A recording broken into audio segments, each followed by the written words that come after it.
video games lead to violence. Oh, I've had that debate with my family countless times. Right. So before we can even evaluate the claim, we need to define violence. Are we talking about physical aggression, verbal abuse, desensitization to violence? The definition could completely change the argument's trajectory. That's a good point.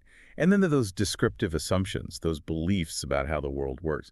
Like, if the article claims that playing violent video games makes kids more aggressive, they're assuming there's a direct causal link. Exactly.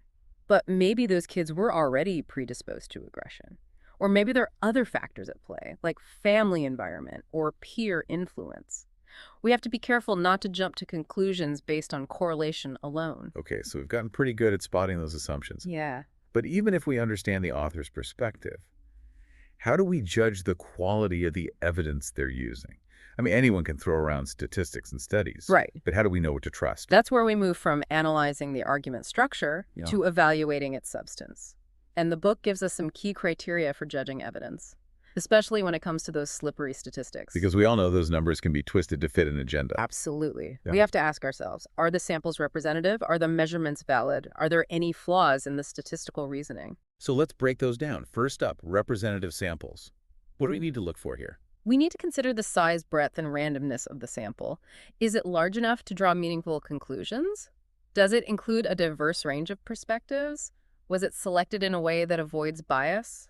The book had this hilarious example of a study on the effects of listening to classical music. They claimed it made people smarter, but their sample only included graduate students. Oh, right. That's a classic example of a biased sample. Of course, graduate students are going to score high on intelligence tests. So we've checked the sample size and made sure it's not just a bunch of geniuses. What about valid measurements? That means making sure the way researchers measured something actually reflects the concept they're trying to study. Like if they're using a survey to measure people's happiness, are the questions worded in a way that elicits honest and consistent responses? So it's not just about what they're measuring, but how they're measuring it. Like asking someone, "Are you happy?" is pretty vague. But asking them to rate their happiness on a scale of 1 to 10 might give you more nuanced data. Exactly. And the book gives an example of a biased survey question about government spending. The question was phrased in a way that made it seem like the government was wasting money, which obviously skewed the results. It's like those leading questions lawyers ask in court to get the answer they want. Right. So, Mr. Smith, you weren't anywhere near the scene of the crime that night, were you? The way you frame a question Oh, can have a huge impact on the response you get. yeah. So when we're evaluating evidence, we need to be aware of those subtle cues that might be influencing people's answers. Okay, so we've got representative samples Mm-hmm. and valid measurements. But even then, there could still be flaws in the statistical reasoning itself. The book gives us a whole laundry list of ways statistics can be misleading. Oh, it's a long list. People can cherry-pick data, use misleading graphs, play with averages and present percentages in ways that distort the truth. It's enough to make your head spin. It's like that classic line, there are 3 kinds of lies. Lies, damned lies in statistics. Mm-hmm. But I guess the point is we don't have to be intimidated by those numbers. Right. We just need to know the right questions to ask. Exactly. It's about being a savvy consumer of statistical information. Don't just take those numbers at face value. Dig a little deeper, ask those critical questions, and you'll be amazed at what you uncover. So we've tackled the evidence, the assumptions, the statistics. But there's one more hurdle to clear. Causal explanations. The book goes deep on how to evaluate claims about cause and effect. Uh-huh. And this is where things get really tricky. It is tricky because proving causation is incredibly difficult. We have to be on the lookout for alternative explanations, confounding variables, and all sorts of other factors that could be influencing the relationship. It's like that old saying, correlation does not equal causation. Just because 2 things happen at the same time Right. doesn't mean one caused the other. The book uses the example of ice cream sales and crime rates.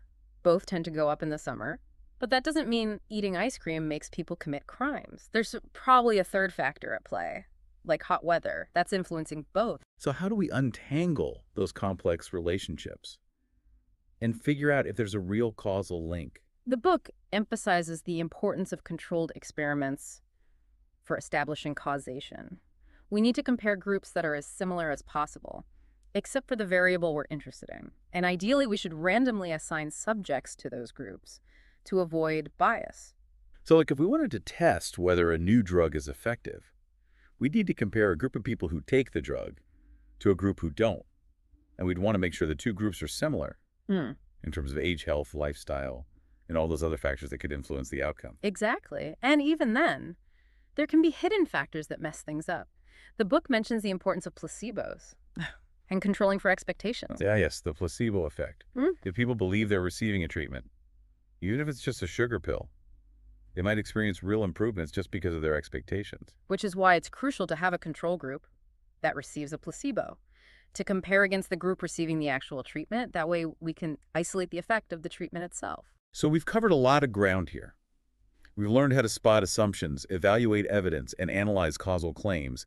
But even with all these tools, it still feels like there's a lot of uncertainty out there. How do we deal with that feeling of, I can never know for sure? That's a great question, and one that the book grapples with as well.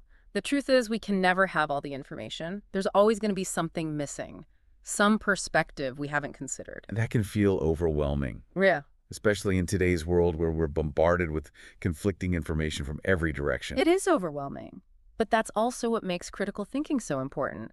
It's not about finding the right answer, but about making the best decision possible with the information we have. And that involves recognizing the limitations of our knowledge. So it's like we're detectives, gathering clues and trying to piece together the most likely scenario, Right.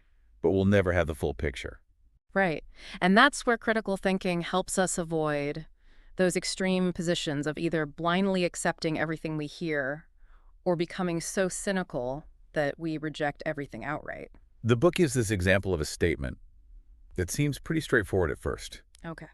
Previously, one had a pretty sure prospect of getting a good job and high salary by going to college. Now that certainty is no longer there. Yeah. But even that seemingly simple statement is loaded with assumptions and missing information. It really is. What does a good job mean anyway? What level of salary are we talking about? And what evidence do they have that this certainty has vanished? There's so much more to unpack there. It's like they're trying to make a sweeping generalization. Based on a few anecdotal stories, I've heard people say that college is a waste of time and money these days. But then I look at my friends who graduated with degrees in STEM fields, and they're doing pretty well for themselves. That's a great point. It highlights the importance of looking for that missing information and considering different perspectives. Maybe college isn't the right path for everyone, but it's certainly not a guaranteed path to failure either. So how do we deal with that feeling of uncertainty, knowing that we'll never have all the facts? How do we know when we've asked enough questions Yeah. and gathered enough information to form a reasoned opinion? That's the million-dollar question, isn't it? And unfortunately, there's no easy answer. But the book does offer some helpful guidelines. It encourages us to be aware of our own biases, to actively seek out diverse perspectives, and to be willing to change our minds when presented with new evidence. That last part is tough, though. Nobody likes to admit they were wrong. But I guess that's part of being a critical thinker, right? Being open to the possibility that we might not have all the answers, and being willing to revise our beliefs when the evidence demands it. Absolutely. It's about humility and recognizing that we all have blind spots. And that's okay. It doesn't mean we're stupid or uninformed. It just means we're human. It's like that famous quote from Carl Sagan.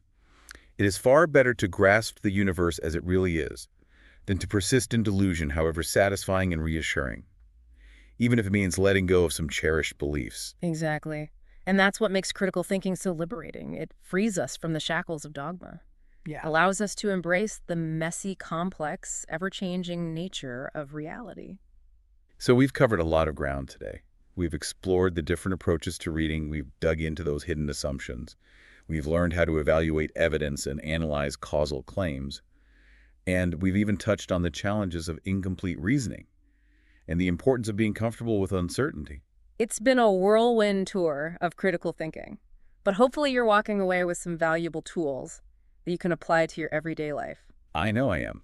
I'm definitely going to be paying more attention to those ambiguous words, watching out for those biased samples, and questioning those causal claims.